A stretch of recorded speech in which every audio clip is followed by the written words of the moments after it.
Depuis 2 ans à peu près, là, avec la crise, on a vu effectivement nos étudiants avoir énormément de soucis. Les étudiants n'ont plus les moyens forcément d'acheter un ordinateur, d'avoir juste une connexion Wi-Fi, une connexion Internet chez eux, de se nourrir aussi malheureusement. Un élément très important aussi, c'est l'accessibilité des formations.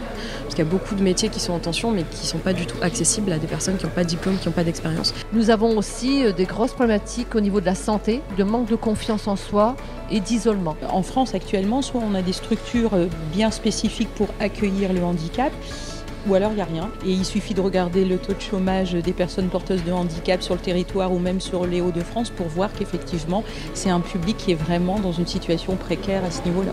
Les bailleurs sociaux sont traditionnellement engagés de longue date dans l'accompagnement des différents publics que nous logeons et nous sommes particulièrement préoccupés par les jeunes. Et donc c'est assez naturellement que nous avons souhaité nous associer à l'appel à projet de la Fondation Caisse d'Épargne.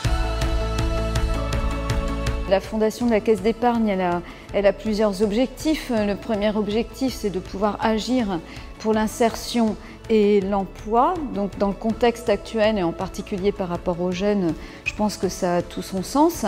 Le deuxième objectif, c'est également d'agir en faveur de la santé et du sport.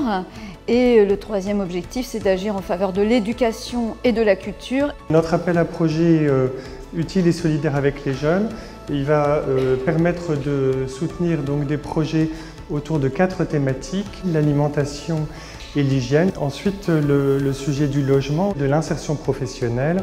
Et puis enfin, la santé et le sport. On a une enveloppe importante qui est de 300 000 € pour soutenir ces projets qui seront examinés par un comité d'experts. Vous pouvez dès aujourd'hui présenter votre projet sur notre site jusqu'au 16 septembre. Et enfin, l'annonce des résultats le 2 novembre. Ça illustre complètement le nouveau concept de la Caisse d'Épargne qui est celui d'être plus qu'une banque au service de ces territoires engagés au profit des habitants sur justement le bien-être en général.